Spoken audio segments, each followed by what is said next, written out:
The topics and opinions expressed in the following show are solely those of the hosts and their guests and not those of W4CY Radio, its employees, or affiliates. We make no recommendations or endorsements for radio show programs, services, or products mentioned on air or on our web. No liability, explicit or implied, shall be extended to W4CY Radio or its employees or affiliates. Any questions or comments should be directed to those show hosts. Thank you for choosing W4CY Radio.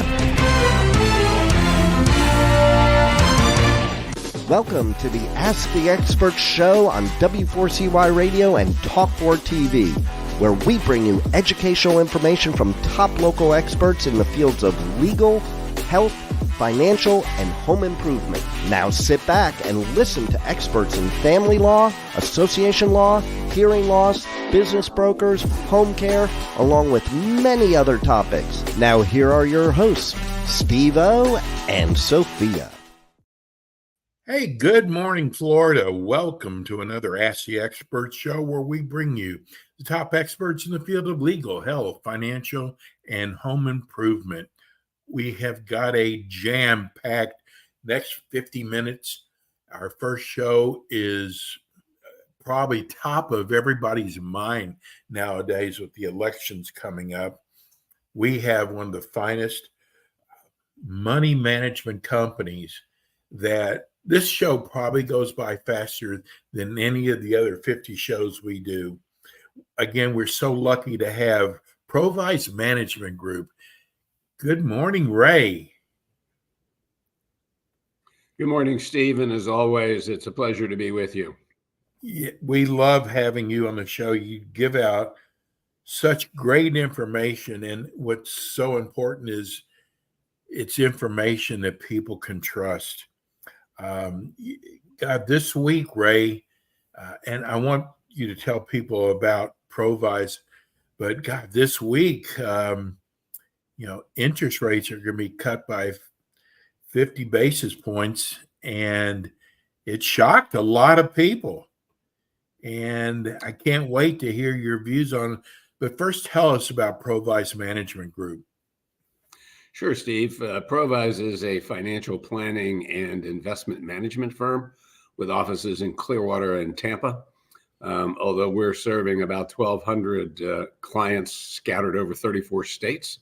So we're not, while the vast majority of our business is here locally in the Tampa Bay area, we're really a national firm.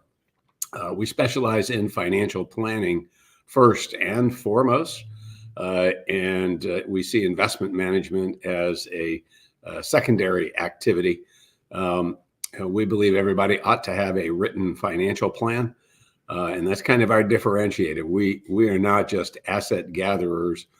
We are truly financial planners in the purest sense of the word. And we always offer a 1-hour free consultation to our prospective clients, either in Clearwater, Tampa, or by Zoom. So no matter where folks are listening to the show, they can always reach out to us at 727-441-9022. That's 727-441-9022. And take advantage of our complimentary 1-hour consultation. Ray, I got to tell people out there, we do a show in Tampa. We have another show we do in Orlando, and then we have our big South Florida show. And this show has become so important in the Ask the Experts family that we made a decision to make this show go aired out through all of Florida now. So it's not just a Tampa show, it's a Florida show.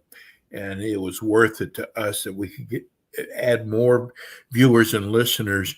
Ray, were you surprised what the feds did, lowering it by 0.5%? Well, Steve, what's going to surprise me more than anything else is when the leading question on Ask the Experts is not about the Fed. It just seems that every time we're together, there's something that we have to talk about. We said from the beginning there was a big, as the debate was raging, would it be a 25% cut or a 50% or 50 basis point cut? we said from the beginning that regardless of which they did, the fact that they were starting to reduce interest rates would be the most important thing. It would be the first time in 4.5 years that they had reduced interest rates. And when you think what we've gone through over the last 4.5 years, I mean, that takes us well back into President Trump's last year in office. The trajectory of it wasn't nearly as important to us as was the movement to begin cutting rates. There was a lot of concern that if they did cut 50 basis points, that the markets would react negatively by people saying, well, what is it that the Fed knows that we don't know? But I think the larger consensus was that the Fed probably should have reduced rates at its July meeting by 25 basis points. Several bankers around the world had already begun reducing rates, and the Fed was a little behind the curve. And this was to make sure that they kind of caught up with the rest of the world. So we see it as a good thing.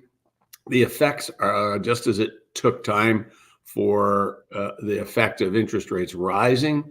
It will take some period of time before we see the effects of interest rates coming down. But when it does, we'll see mortgage rates below 6% for the first time in a couple of years. Credit card interest rates will lag a little bit more, but eventually competition will force those to go down.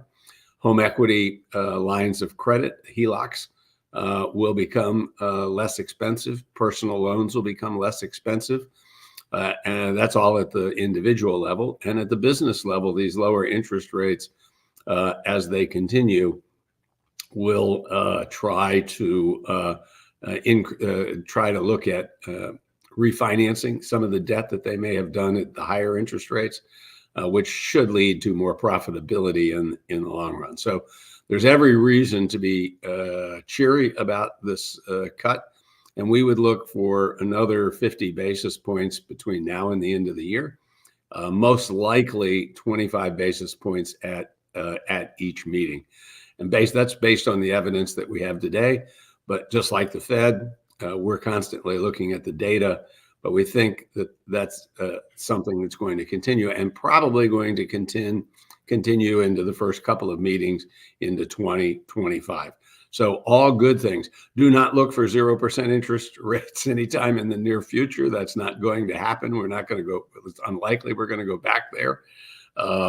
But if we can find a good balance with the Fed's fund rate being somewhere around 3 to 3.5% by the end of next year, we think that that'll be a nice sweet spot.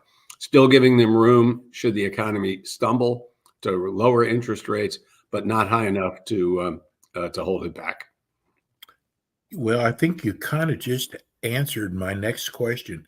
A lot of these letters that we're receiving, Ray, people are concerned that this interest rate cut was how to say it, election. It was not, it was, they came and said, we got to get these rates lowered before the elections. But from what you're saying, it doesn't have anything to do with the election. Steve, I have a lot of faith in the Fed's ability to remain apolitical. It takes, in my opinion, it takes a strong conspiratory approach to the Fed to think that they're playing politics. The fact is, they should have done it in July. They caught up now. It's not going to affect the economic numbers between now and the election in any way. Psychologically, it may have an impact on some people, but it's not going to help the economy in that short period of time. So no, I don't see it as political with what they did, and I think that they've handled that conspiracy theory very well by remaining very neutral. You know, Ray, I listen to a lot of chat lines, especially with the elections coming up. I want to try to stay as informed as I can. What's so amazing, because I mean, that's the first thing everybody talks about is the economy, is it's so amazing how people, they all have their own thoughts of what both candidates are saying. And they're so far off sometimes. I mean, we all listen to the same thing, but what they get out of it is so much different. And I mean, I just heard a guy last night, and it's not important what they were talking about, but the fact is that we just hear things so different depending on if we're a Republican or Democrat.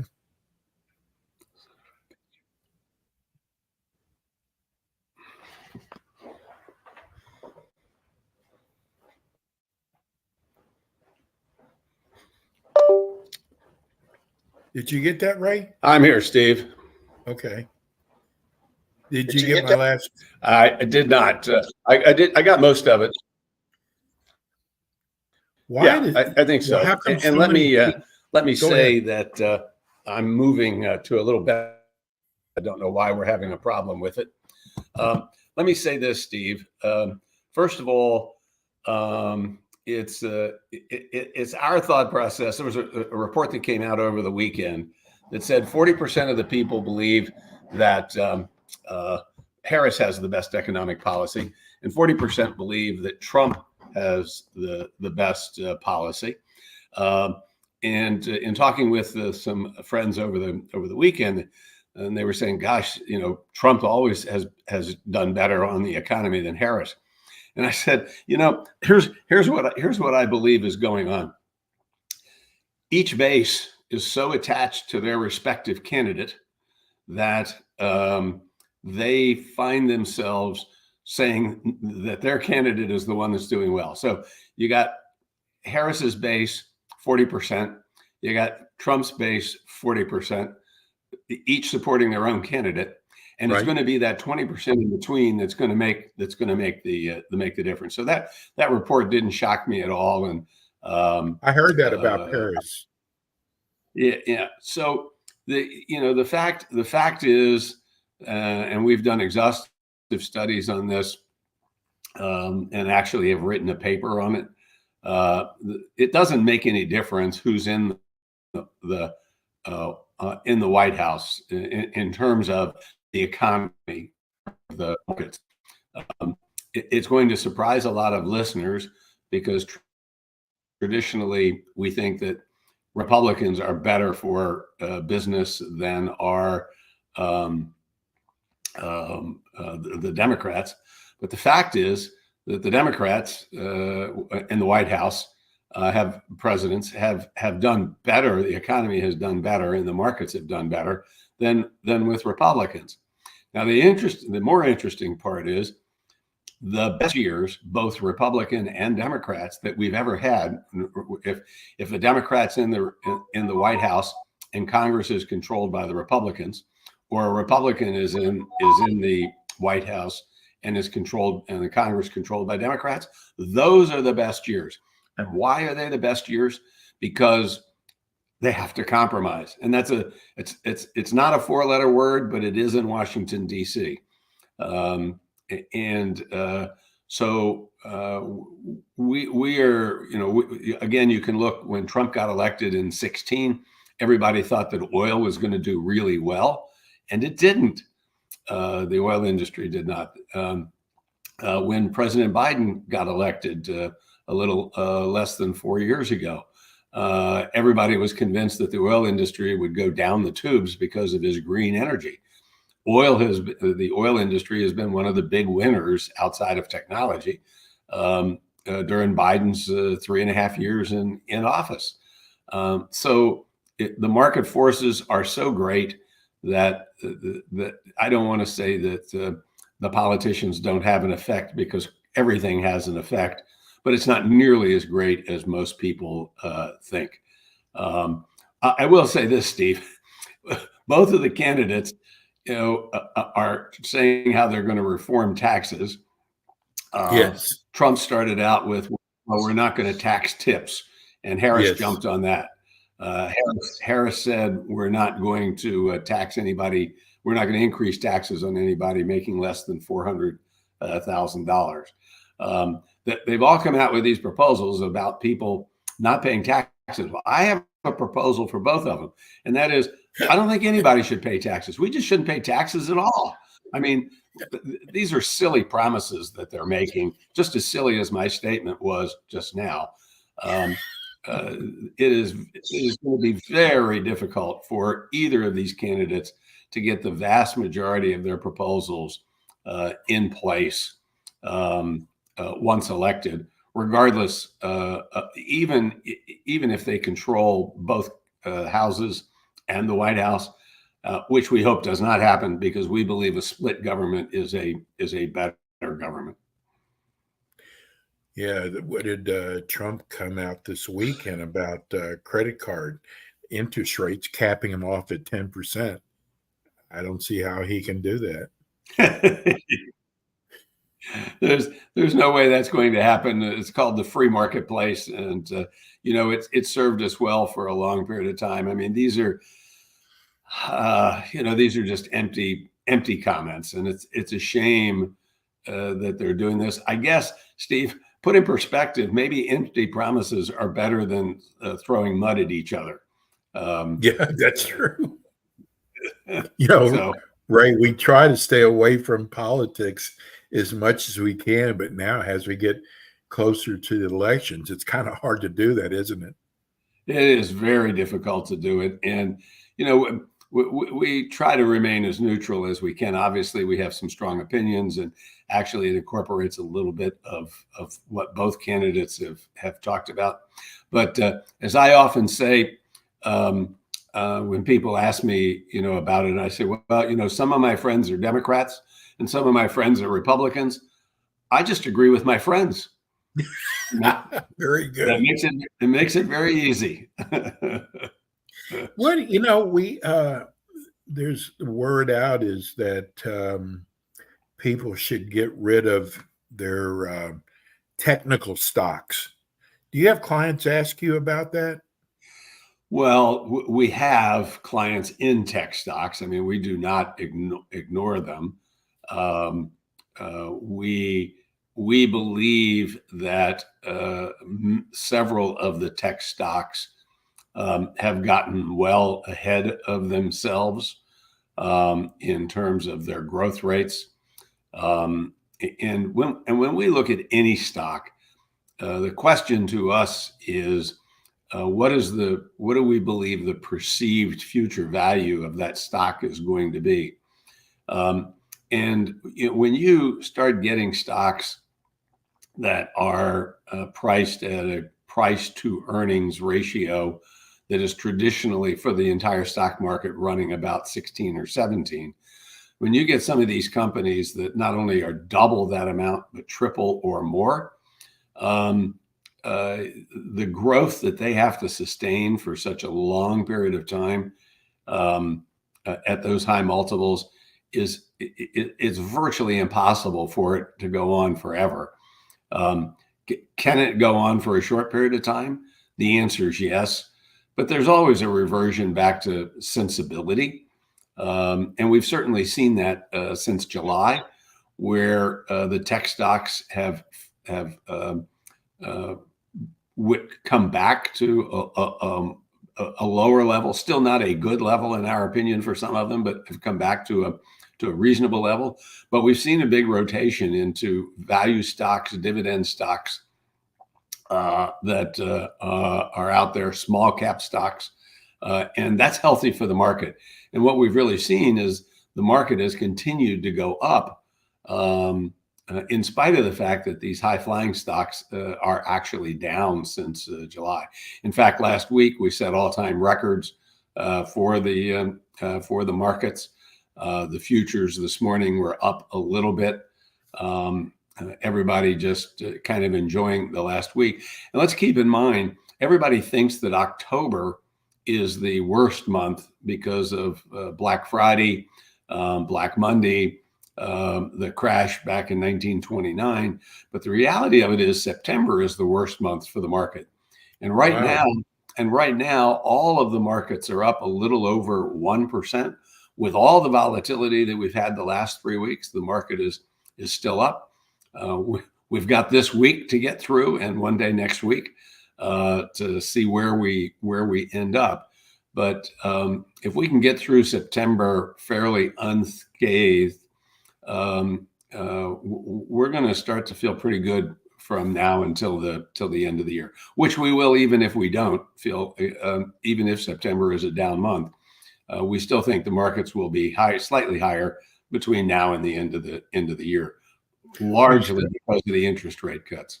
We just got a text from Craig in Aventura, and he wants to know if you know anything about. God, I think he misspelled this.